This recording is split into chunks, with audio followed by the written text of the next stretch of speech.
Welcome everyone to this third video in the series D and F block elements. अब तक पहले तो video में हम लोगों ने डी और एफ ब्लॉक एलिमेंट्स के इलेक्ट्रॉनिक कॉन्फ़िगरेशन स्टडी करे और वेरिएशन इन एटॉमिक साइज को स्टडी किया। आज के इस वीडियो में हम इस चीज को आगे बढ़ाएंगे, कॉन्सेप्ट को आगे बढ़ाएंगे और कुछ और प्रॉपर्टीज के ट्रेंड्स को स्टडी करेंगे। स्पेसिफिकली जिन ट्रेंड्स को आज की वीडियोस में हम कवर करने वाले हैं वो है enthalpy of atomisation, melting point, hardness और आयोनाइजेशन एंथैल्पी। ठीक है, तो हम स्टार्ट करेंगे एंथैल्पी ऑफ एटोमाइजेशन से। अब एंथैल्पी ऑफ एटोमाइजेशन, इसको हम एंथैल्पी ऑफ सब्लिमेशन भी बोल सकते हैं। Okay, enthalpy of sublimation. तो ये होता क्या है? एंथैल्पी ऑफ एटोमाइजेशन का मतलब है कि अगर हम किसी एलिमेंट को ब्रेक करते हैं उसकी सॉलिड स्टेट से और ले जाते हैं उसको गैसियस स्टेट के अंदर, यानी सॉलिड स्टेट से हम उसे कन्वर्ट कर रहे हैं आइसोलेटेड गैसियस एटम के अंदर। ठीक है, सॉलिड स्टेट में जो हमारा एलिमेंट एग्जिस्ट कर रहा है उसको हम कन्वर्ट कर रहे हैं टू आइसोलेटेड गैसियस एटम। ठीक, that's why the word sublimation या एटोमाइजेशन। तो उस प्रोसेस में क्या होगा? जो बॉन्ड्स हैं, इंटर एटॉमिक बॉन्ड्स, जो डिफरेंट एटम्स के बीच में बॉन्ड्स हैं, वो ब्रेक होंगे। अगर हम बोलते हैं कि सारे के सारे एलिमेंट्स मेटल होते हैं और मेटल के अंदर बॉन्डिंग किस तरह की होती है? Metallic bonding, right. मेटल के अंदर होता क्या है? मेटल के अंदर जो पॉजिटिवली चार्ज आयंस हैं वो एम्बेड रहते हैं सी ऑफ इलेक्ट्रॉन्स के अंदर। बेसिकली जो उसके वैलेंस शेल या आउटरमोस्ट शेल के इलेक्ट्रॉन्स होते हैं मेटल्स के अंदर, they are loosely held, so they become free, वो डिलोकलाइज हो जाते हैं, वो किसी एक पर्टिकुलर न्यूक्लियस के इन्फ्लुएंस में नहीं रहते। तो मेटल किस तरीके से एग्जिस्ट करता है? मेटल्स के अंदर बहुत सारे इस तरीके के आयंस होंगे जिसके आउटरमोस्ट इलेक्ट्रॉन डिलोकलाइज हो गए हैं और वो एक तरीके से सी ऑफ इलेक्ट्रॉन के अंदर एम्बेड होंगे, मतलब बहुत सारे इलेक्ट्रॉन चारों तरफ घूम रहे होंगे, उसके अंदर ये पॉजिटिवली चार्ज आयंस एम्बेडेड रहते हैं। और जो फोर्स ऑफ अट्रैक्शन रहेगा between this delocalised electron and positively charged ions, उसको हम बोलते हैं मेटालिक बॉन्डिंग। ठीक है, तो अगर हम मेटालिक बॉन्डिंग की बात कर रहे हैं तो कहीं ना कहीं enthalpy of atomization is a measure of lattice energy, कि मेटल के लैटिस को ब्रेक करने में कितनी एनर्जी हमको चाहिए। ठीक है, तो हम बोल सकते हैं कि enthalpy of atomization it is a major of strength of metallic bonding, right. Metallic bonding word मैंने इसलिए यूज कर लिया कि सारे के सारे डी ब्लॉक एलिमेंट्स हमारे मेटल्स होते हैं और उसके अंदर जो फोर्स ऑफ अट्रैक्शन है वो क्या है? मेटेलिक बॉन्ड है, जो कि हमने फर्स्ट चैप्टर सॉलिड स्टेट में पढ़ा है। ठीक है, तो अगर हमें ट्रेंड स्टडी करना है एंथैल्पी ऑफ एटोमाइजेशन का, तो कहीं ना कहीं हमें स्टडी करना है कि किस तरीके से मेटेलिक बॉन्डिंग की स्ट्रेंथ चेंज हो रही है in a period, from left to right in a period. किस तरीके से मेटेलिक बॉन्डिंग की स्ट्रेंथ चेंज हो रही है, तो उसको समझने के लिए यह समझना जरूरी है कि जितने ज्यादा इलेक्ट्रॉन डिलोकलाइज होंगे उतना स्ट्रॉन्ग बॉन्ड बनेगा, उतनी स्ट्रॉन्ग मेटेलिक बॉन्डिंग होगी, राइट। जितने ज्यादा इलेक्ट्रॉन्स डिलोकलाइज होंगे उतनी ज्यादा स्ट्रॉन्ग मेटेलिक बॉन्डिंग होने वाली है।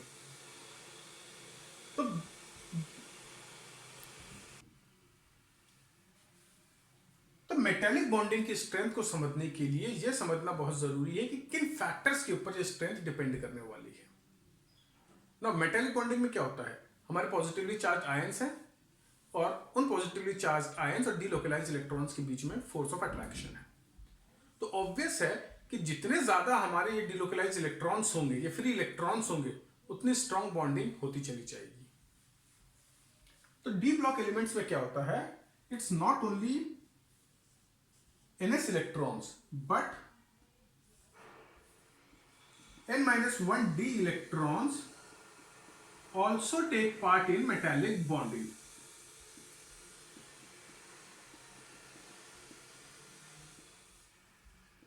ओके तो जैसे जैसे हमारे ये डी इलेक्ट्रॉन्स बढ़ेंगे वैसे वैसे हमारी मेटेलिक बॉन्डिंग भी स्ट्रॉन्ग होती चली जाएगी। सो देयरफॉर अगर हम इलेक्ट्रॉनिक कॉन्फ़िगरेशन देखें, scandiums, titanium, vanadium, chromium, manganese, iron, cobalt, nickel, copper और जिंक, तो यहां पर इलेक्ट्रॉनिक कॉन्फ़िगरेशन क्या होता है, 4s2 3d1, फिर 3d2 3d3, ये हो गया 4s1 3d5, फिर 4s2 3d6, 3d7, 8, 9, 10 and this is 4s2 3d10। तो जैसे जैसे हम लेफ्ट टू राइट जा रहे हैं तो हम देख रहे हैं कि number of electrons in D orbitals बढ़ते जा रहे हैं। तो क्लियरली नंबर ऑफ इलेक्ट्रॉन जो पार्ट लेंगे मेटेलिक बॉन्डिंग में वो बढ़ेंगे, तो जो मेटेलिक बॉन्ड की स्ट्रेंथ है वो भी बढ़ेगी फ्रॉम लेफ्ट टू राइट। ठीक है, तो ये एक पॉइंट हो गया। तो क्या लिख सकते हैं, सो ns and n-1 d electrons both take part in metallic bonding, and as we move from left to right, strength of metallic bond increases.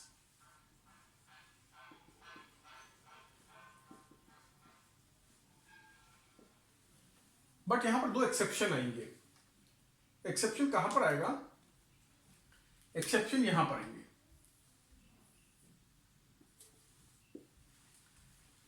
Copper और जिंक के अंदर क्या है, जिंक के अंदर सारे के सारे एटॉमिक ऑर्बिटल्स कंप्लीटली फिल्ड हैं।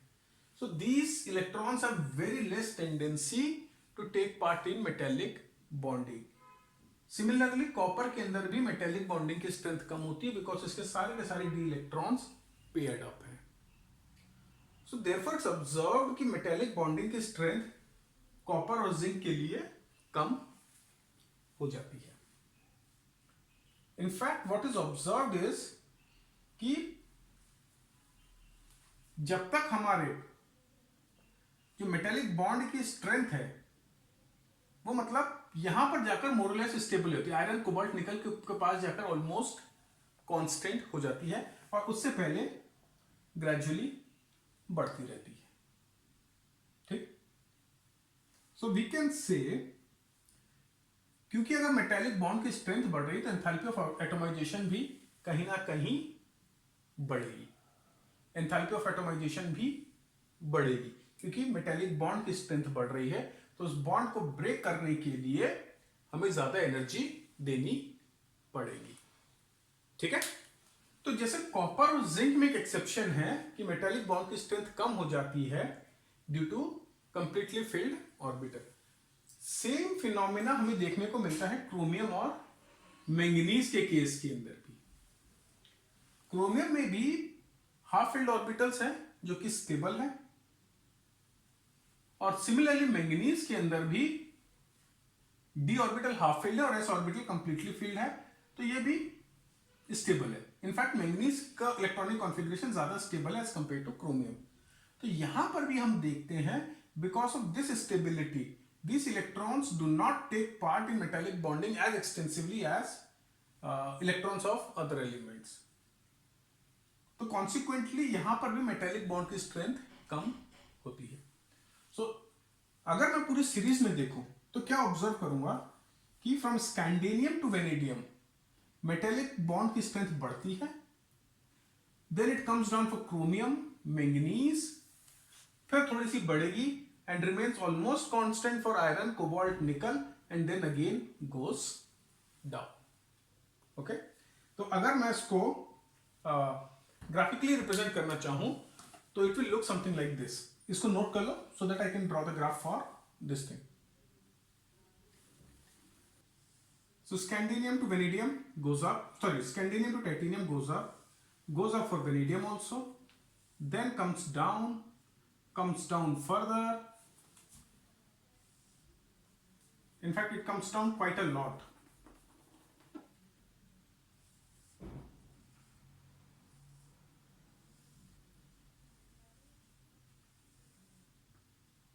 तो इस तरीके से कुछ ट्रेंड देखने को मिलेगा। ये स्कैंडिनियम से पीक पहुंचा वेनेडियम पर, then chromium, manganese, iron, cobalt, nickel, then comes down for copper and zinc. So this is the general trend which we observe in enthalpy of, sorry, this is the general trend which we observe in case of strength of metallic bonding. और यही trend आपको देखने को मिलेगा enthalpy of atomization के अंदर, because ultimately enthalpy of atomization क्या है? It's a measure of reflection of strength of metallic bond. तो इसको मैं लिख सकता हूं एंथैल्पी ऑफ एटोमाइजेशन, और ये तो आपका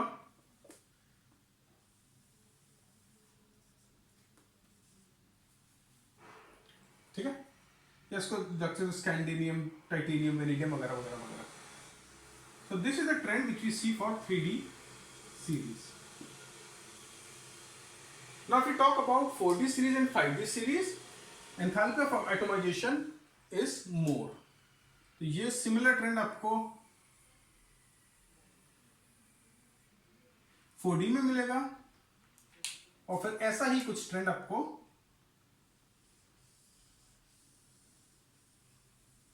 5D में देखने को मिलेगा।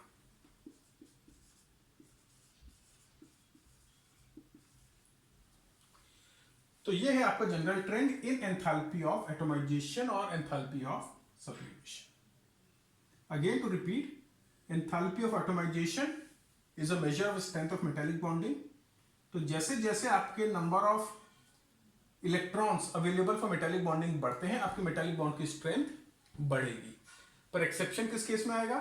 फुल्ली फिल्ड ऑर्बिटल्स और हाफ फिल्ड ऑर्बिटल के केस के अंदर, जिसके अंदर मेटालिक बॉन्ड की स्ट्रेंथ कम हो जाएगी।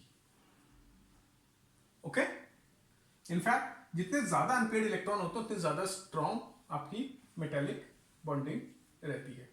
And same kind of a trend you observe in enthalpy of atomization. ये जरूरी इसलिए है कि जब हम नेक्स्ट वीडियो के अंदर ये देखेंगे कि कितना इजीली कोई मेटल आयंस फॉर्म करता है, M2+, M3+, तो उस केस में एक फैक्टर एंथैल्पी ऑफ एटोमाइजेशन भी रहेगा। तो इसको नोट कर लें and then we will look at melting point, hardness and ionisation enthalpy. अब जब हम मेल्टिंग पॉइंट और हार्डनेस की बात करते हैं तो trend in melting point and hardness is also very closely related to enthalpy of atomisation itself. अगर हम मेल्टिंग पॉइंट देखें तो वो भी जिस तरीके से हमारा एंथैल्पी ऑफ एटोमाइजेशन चेंज हो रहा है, सेम पैटर्न के अंदर हमारी मेल्टिंग पॉइंट भी चेंज होता है। So again the graph would look almost the same. ये आपका मेल्टिंग पॉइंट हो गया, right? And then you start with let's say scandium, titanium, vanadium, chromium. Now NCERT के अंदर दिखाता है कि क्रोमियम का melting point is higher than vanadium, बहुत कम डिफरेंस होता है। इनफैक्ट लॉट ऑफ बुक्स के अंदर आप देखोगे क्रोमियम का मेल्टिंग पॉइंट वेनेडियम से कम दिया हुआ है, but we will follow NCERT, और एनसीईआरटी बोलती है कि क्रोमियम का मेल्टिंग पॉइंट वेनेडियम से हमसे ज्यादा है, तो we will show accordingly, but बहुत ज्यादा डिफरेंस नहीं है। Then comes down for manganese, again goes up, remains almost constant for iron, cobalt, nickel, and then comes down for copper and zinc. तो सेम ग्राफ जो कि आपने enthalpy of atomisation में देखा था, same graph you see for melting point. And again melting point of 4D series will be higher than that of 3D series, and of 5D series will be higher than that of 4D series. So enthalpy of atomization और melting point में trend और variation almost similar है. अब जब हम hardness की बात करते हैं तो all these elements are hard exception zinc, cadmium and mercury. Again reason same है कि metallic bonding ज्यादा strong नहीं. ठीक, तो अब तक हमने तीन चीज कवर कर ली, enthalpy of atomisation, melting point और हार्डनेस. टू रिकैप और एक बार समराइज करने के लिए, एंथैल्पी ऑफ एटोमाइजेशन किसका रिफ्लेक्शन है? Measure of strength of metallic bonding. D block element के अंदर ना केवल एस ऑर्बिटल के इलेक्ट्रॉन पार्टिसिपेट करते हैं मेटेलिक बॉन्डिंग में, बट डी ऑर्बिटल्स के इलेक्ट्रॉन भी पार्टिसिपेट करते हैं. तो जैसे जैसे हम लेफ्ट टू राइट जाते हैं, नंबर ऑफ डी इलेक्ट्रॉन्स बढ़ते हैं, तो metallic bonding is expected to increase. Exception आता है क्रोमियम मैंगनीज, जहां पर हाफ फील्ड ऑर्बिटल्स हैं, जिसके कारण उन इलेक्ट्रॉन की टेंडेंसी कम है पार्टिसिपेट करने की मेटेलिक बॉन्डिंग में. And similar is the case with copper and zinc. तो इस तरह का हमें ट्रेंड देखने को मिलता है कि इनिशियली बढ़ता है, फिर क्रोमियम और मैंगनीज के लिए कम हो जाता है, फिर आयरन, कोबाल्ट, निकल के लिए ऑलमोस्ट कांस्टेंट है, थोड़ा ज्यादा, and then again reduces for copper and zinc. So now we will take a look at trends in ionization enthalpy. और सिंगल मोस्ट इंपॉर्टेंट फैक्टर जो हमें देखना पड़ेगा to understand trend in ionisation enthalpy, वो है इलेक्ट्रॉनिक कॉन्फ़िगरेशन. ठीक है, जब हम फर्स्ट आयनाइजेशन एंथैल्पी की बात कर रहे हैं, यानी न्यूट्रल एटम से एक इलेक्ट्रॉन लूज करने की बात, तो हमें ग्राउंड स्टेट का इलेक्ट्रॉनिक कॉन्फ़िगरेशन देखना है. जब हम सेकेंड आयनाइजेशन एंथैल्पी की बात कर रहे हैं, यानी M+ से M2+ में कन्वर्ट होने के लिए, तब हमें M+ का इलेक्ट्रॉनिक कॉन्फ़िगरेशन देखना पड़ेगा. और जब हम थर्ड आयनाइजेशन एंथैल्पी की बात कर रहे हैं, यानी M2+ से M3+ बनने की, तो हमें सेकेंड आयनाइजेशन या सेकेंड M2+ का इलेक्ट्रॉनिक कॉन्फ़िगरेशन देखना पड़ेगा. ठीक है, तो सबसे पहले हम इलेक्ट्रॉनिक कॉन्फ़िगरेशन ही लिख लेते हैं.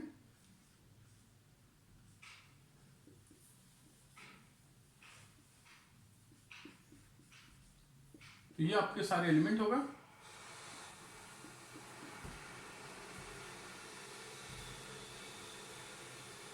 तो स्कैंडिनियम का हमें पता है 4s2 3d1, ये 4s2 3d2, 4s2 3d3, ये 4s1 3d5, यहां पर 4s2 3d5, फिर 3d6, 3d7, 3d8, 4s1 3d10 और 4s2 3d10. तो ये इलेक्ट्रॉनिक कॉन्फ़िगरेशन है. ये है इलेक्ट्रॉनिक कॉन्फ़िगरेशन ग्राउंड स्टेट में. तो M+ स्टेट में क्या हो जाएगा? इलेक्ट्रॉन हमेशा s ऑर्बिटल से जाएगा पहले. तो ये 4s1 3d1, ये भी हो जाएगा आपका, वेट, 4s1 तो रहेगा यहां पर भी, 3d2,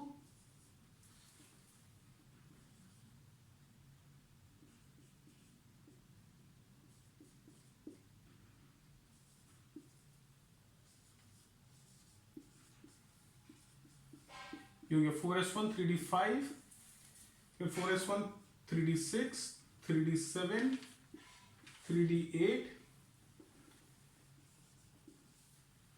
ये हो गया 3d10 और ये हो गया 4s1 3d10. यहां पर है 4s0 और ये भी है 4s0. ठीक है, जब हम M2+ की बात करते हैं, एक और इलेक्ट्रॉन लूज हुआ, तो ये 4s0 जाएंगे सारे के सारे, 3d1, 3d2,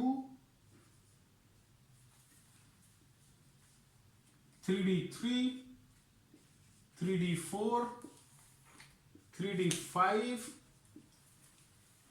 3d6, 3d7, 3d8,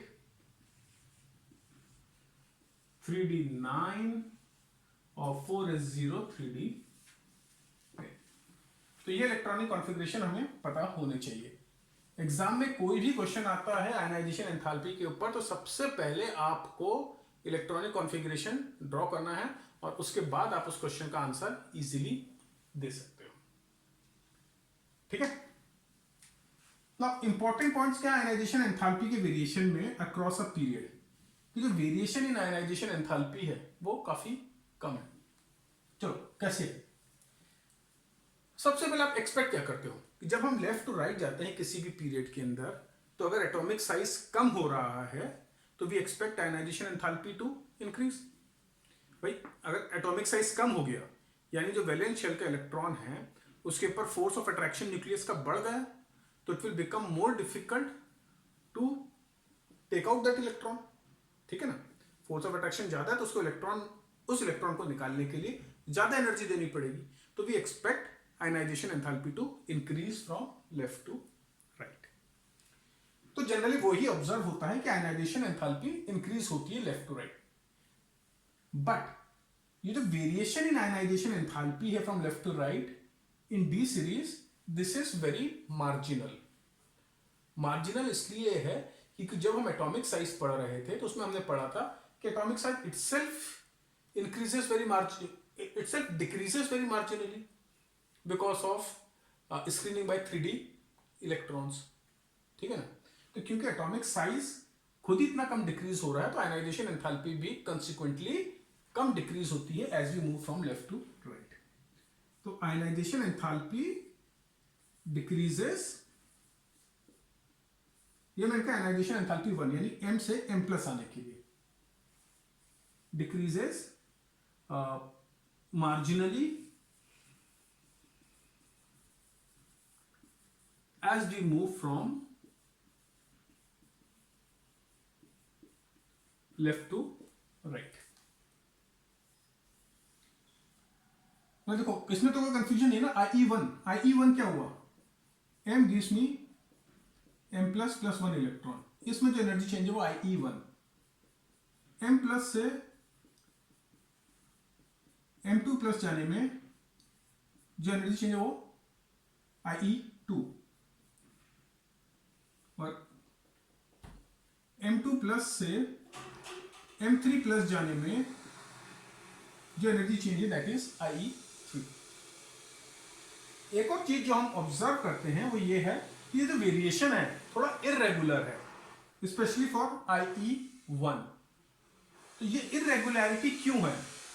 this irregularity is due to the fact कि जब हमारा एक इलेक्ट्रॉन निकलता है, और वो इलेक्ट्रॉन कौन सा ऑर्बिटल से निकलेगा? S ऑर्बिटल से। एक बार आपके ऑर्बिटल फिलअप हो जाते हैं तो उसके बाद एनर्जी जो ऑर्बिटल्स की है वो रिलेटिवली चेंज होती है, and it is easier to remove an electron from S orbital as compare to D orbital. तो जब भी आयनाइज होगा तो इलेक्ट्रॉन पहले S ऑर्बिटल का ही बाहर जाएगा। तो जब पहला इलेक्ट्रॉन निकल जाता है तो there is reorganisation of energy. ठीक है, there is reorganisation of energy, relative energies change होती हैं। तो इसके अंदर क्या होता है कि इट्स अ पॉसिबिलिटी कि जो एक इलेक्ट्रॉन आपके S ऑर्बिटल में बच गया वो D ऑर्बिटल में चला जाए। अगर ऐसा होता है तो रीऑर्गेनाइजेशन एनर्जी चाहिए पड़ेगी, यानी आयनाइजेशन एंथैल्पी बढ़ जाएगी उस केस में। पर अगर वो उसमें चला गया तो फिर एक्सचेंज एनर्जी वगैरह का कॉन्सेप्ट आ जाता है जो कि रिलीज होती है। तो ये कॉम्प्लिकेशंस होते हैं। तो इन कॉम्प्लिकेशंस की डिटेल में आपको ज्यादा जानने की जरूरत नहीं है। आप इतना समझो कि when the first electron is removed, relative energies of S and D orbitals change, and because of involvement of reorganization energy, exchange energy, this variation in ionization enthalpy is very irregular। ठीक है, reorganization energy क्या है? अगर electron को S orbital से D orbital में आ सकता है तो उसके लिए एनर्जी देनी पड़ेगी, so that is reorganisation energy.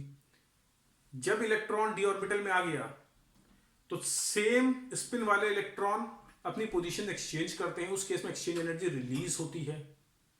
तो ये रीऑर्गेनाइजेशन एनर्जी, एक्सचेंज एनर्जी, इन सबके इंटरप्ले के कारण this variation in ionisation enthalpy, first ionisation enthalpy is irregular. ठीक है, इतना याद रखो आप। तो अगर कोई पूछता है why variation in ionisation enthalpy 1 is irregular, because when an electron is removed from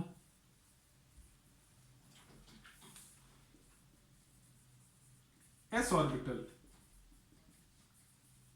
relative energies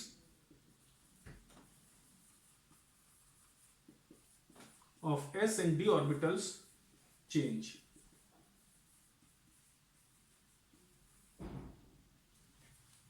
As it involves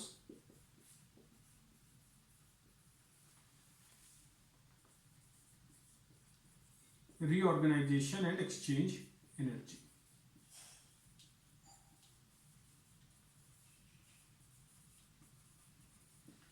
तो इतनी चीज आपको पता होनी चाहिए कि क्यों variation in ionisation enthalpy 1 is irregular, क्योंकि जब इलेक्ट्रॉन हम रिमूव करते हैं s ऑर्बिटल से तो relative energies of s and d orbitals change due to involvement of reorganisation and exchange energy. तो इसके कारण ये जो ट्रेंड है आयनाइजेशन एंथैल्पी का थोड़ा इरेगुलर है। बट इंपॉर्टेंट चीज क्या है कि nobody is going to ask you about this irregularity in trends. हाँ, केवल दो एक्सेप्शन इंपॉर्टेंट है जो आपको पता होनी चाहिए, वो है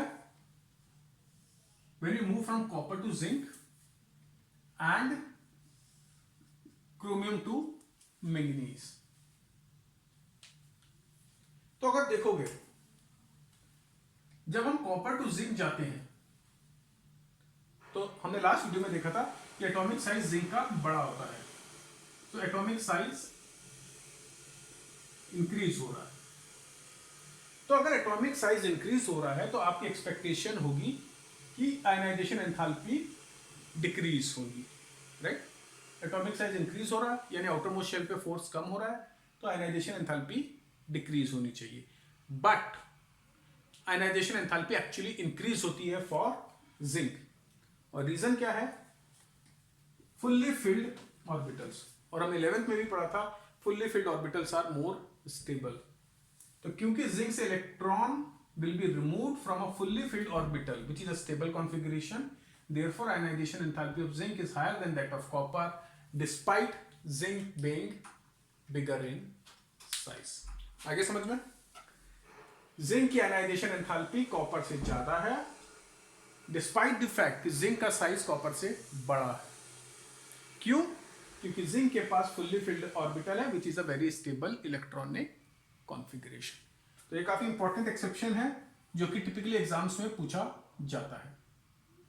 इन पॉइंट्स को नोट कर लो, then we will cover that point also.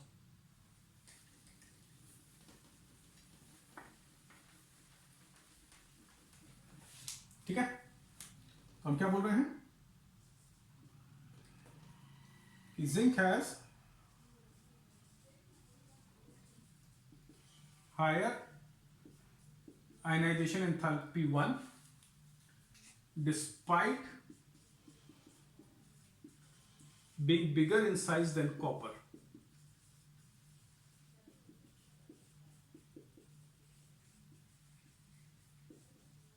because it has fully filled orbitals which is a very stable configuration, a very stable electronic configuration।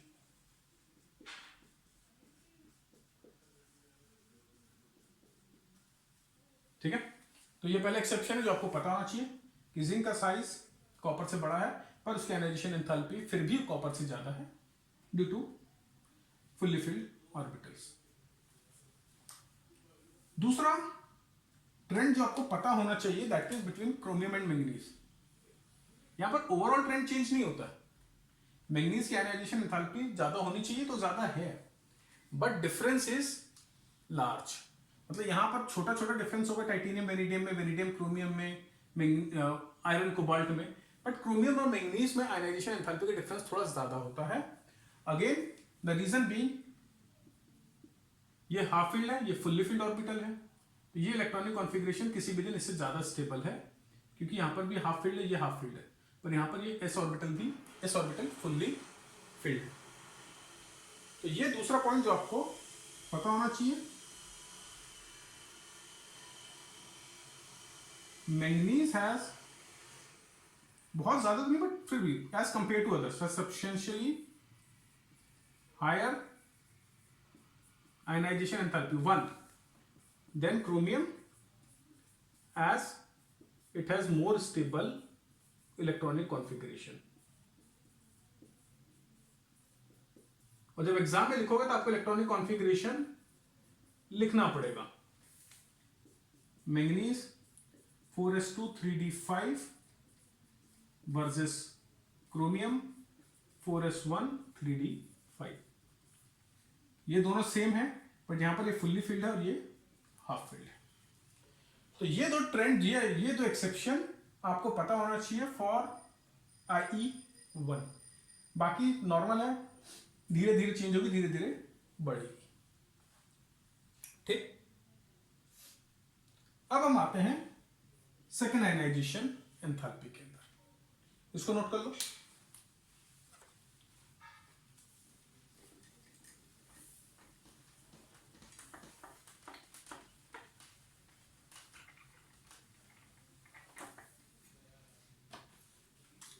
Again जैसे मैंने पहले भी कहा था कि कोई भी क्वेश्चन आता है, आप इलेक्ट्रॉनिक कॉन्फ़िगरेशन देखोगे तो आप उसका आंसर दे सकते हो। अब जैसे अगर हम सेकंड इलेक्ट्रॉनिक आयनाइजेशन एंथैल्पी की बात करें तो इंटरेस्टिंग चीजें कहां पर आएंगी। अगेन कॉपर जिंक, दूसरा कहां पर आएगा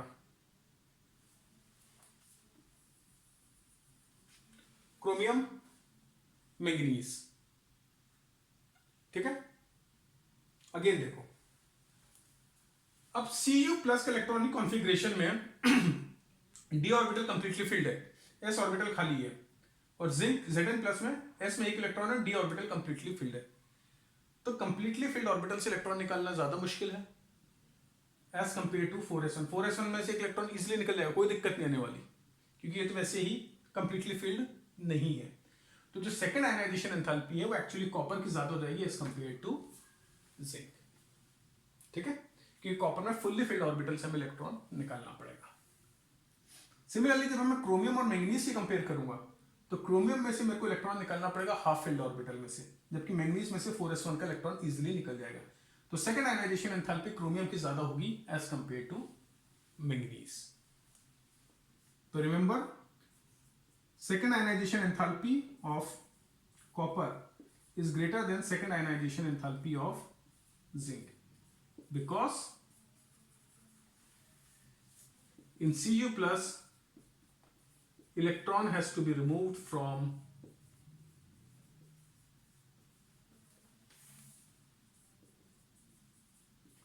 fully filled d orbital।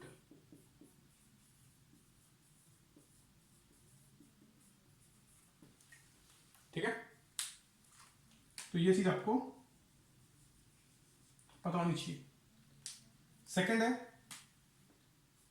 IE2 of chromium is greater than IE2 of manganese. Reason similar हो जाएगा। In case of chromium, electron has to be removed from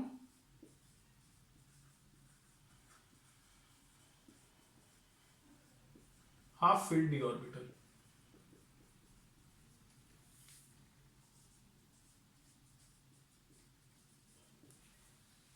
यही चीज आपको पता होनी चाहिए इसका और इसके अंदर। ठीक है, अब हम देखते हैं थर्ड आयनाइजेशन एंथैल्पी। इस केस में क्या क्या पता होना चाहिए आपको। इस केस में आपको अगेन कॉपर जिंक, देखो इतना इंपॉर्टेंट नहीं पर वो एक बार नोट करो चीज को। इसमें देखो आप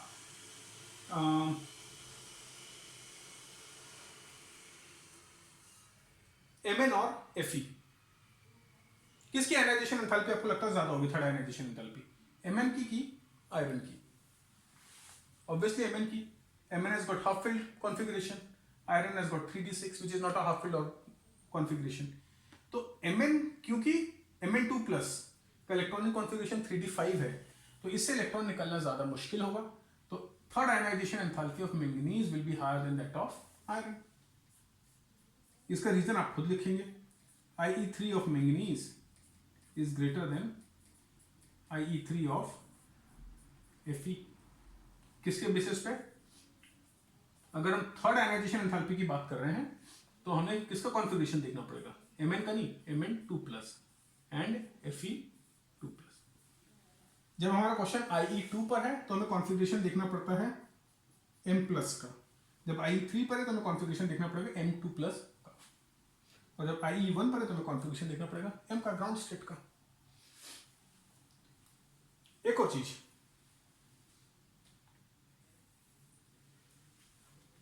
ये निकल कॉपर जिंक की जो थर्ड आयनाइजेशन एनर्जी है वो इतनी ज्यादा होती है कि they do not exist in greater than second oxidation state.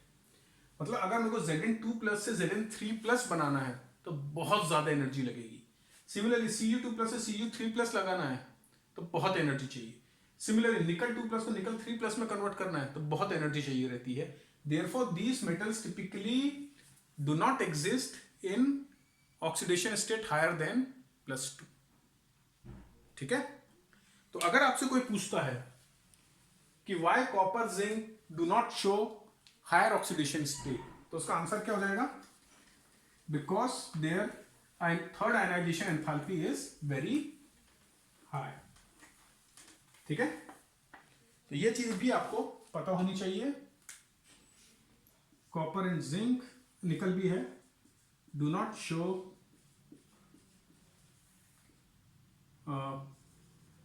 higher oxidation state greater than +2 as ionization enthalpy 3 is very high. Clear? तो ये एक आपका इंपॉर्टेंट क्वेश्चन हो जाता है. एक और इंपॉर्टेंट चीज या एक और इंपॉर्टेंट ट्रेंड जो हमें पता होना चाहिए, ये तो हमने देखा पीरियड में. अगर हम सीरीज में जाते हैं 3D 4D और 5D को कंपेयर करते हैं तो उसमें ज्यादा डिटेल में जाने की जरूरत नहीं है. रिमेंबर कि 5D की आयनाइजेशन एंथैल्पी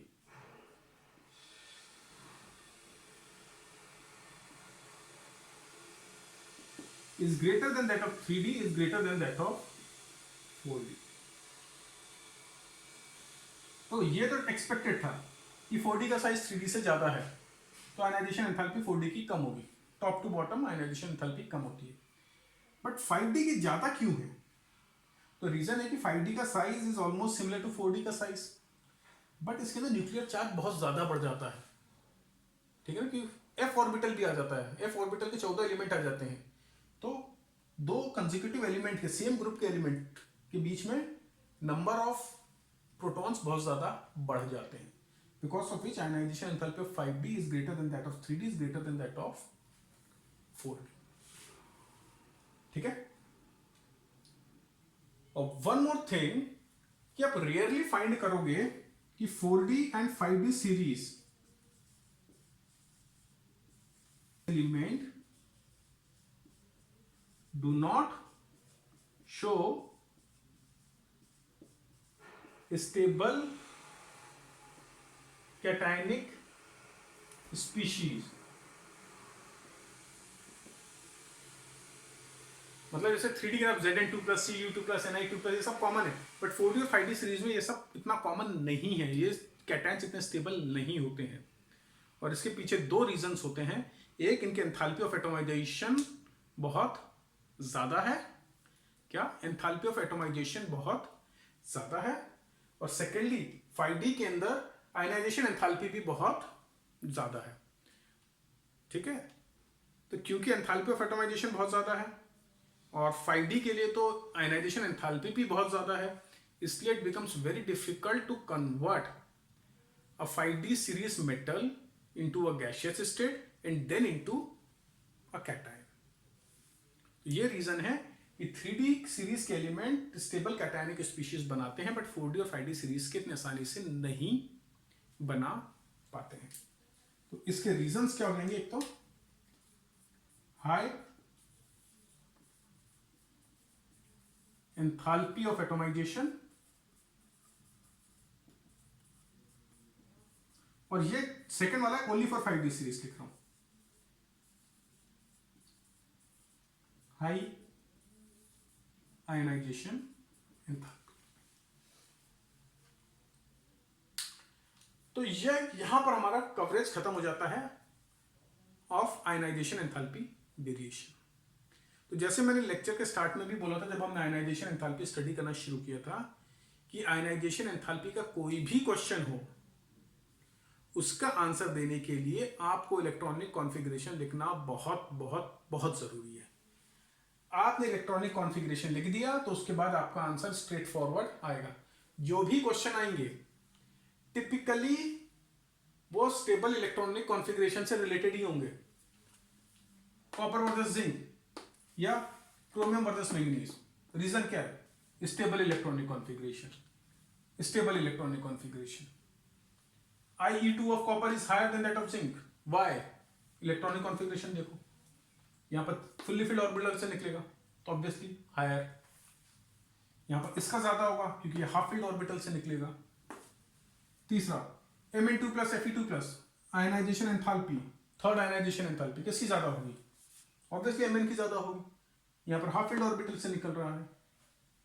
तो जितने भी क्वेश्चन है आयनाइजेशन एंथैल्पी के वेरिएशन के ऊपर, उसके अंदर अगर आपने इलेक्ट्रॉनिक कॉन्फ़िगरेशन सही से लिख दिया of the correct state, ground state ionisation enthalpy 1 के लिए, M प्लस वाली स्टेट आयनाइजेशन एंथैल्पी 2 के लिए, और M2 plus state ionisation enthalpy 3 के लिए, अगर आपने ये सही से लिख दिया तो आपका आंसर आ जाएगा। और आंसर आपका हमेशा स्टेबिलिटी ऑफ इलेक्ट्रॉनिक कॉन्फ़िगरेशन से ही रिलेटेड होगा। ठीक, इसके अलावा हमने देख लिया था कि हायर ऑक्सीडेशन स्टेट कॉपर और जिंक या निकल की पॉसिबल क्यों नहीं है, क्योंकि थर्ड आयनाइजेशन एंथैल्पी बहुत ज्यादा हो जाती है। 5D सीरीज के एलिमेंट या 4D सीरीज के एलिमेंट स्टेबल कैटायंस क्यों नहीं फॉर्म करते, क्योंकि उनके एंथैल्पी ऑफ एटोमाइजेशन बहुत ज्यादा है, और 5D सीरीज के अंदर आयनाइजेशन एंथैल्पी भी बहुत ज्यादा है। ठीक है, तो ये है आपका, यह 4 पॉइंट हमने आज कवर कर लिए। मतलब जैसे मैंने शुरू से बोलता आ रहा हूं, काफी लॉजिकल, काफी कंसेप्चुअल है। आप तो लॉजिकली सोचते चलो।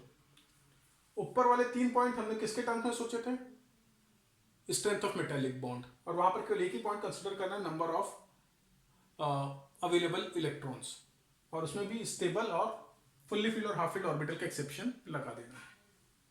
ठीक है, ठीक है। इसके बाद हमारा एक लास्ट इंपॉर्टेंट वेरिएशन जो बच गया है वो है इलेक्ट्रोड पोटेंशियल का, तो वो हम लोग नेक्स्ट वीडियो में करेंगे। And with that our D block elements coverage will be completely done. और फिर एफ ब्लॉक है जो कि बहुत ही छोटा सा, उसका हम एक वीडियो के अंदर हम उस चीज को कवर कर लेंगे। तो गो थ्रू दिस, अच्छे से समझ लो, कहीं पर कोई डाउट हो तो यू कैन मैसेज मी। मजा आएगा इसको देखोगे, समझने की कोशिश करोगे तो बहुत मजा आएगा। So with this, I'll conclude the video and we will meet soon with the next video on electrode potential variation. So till then, goodbye and have a nice time.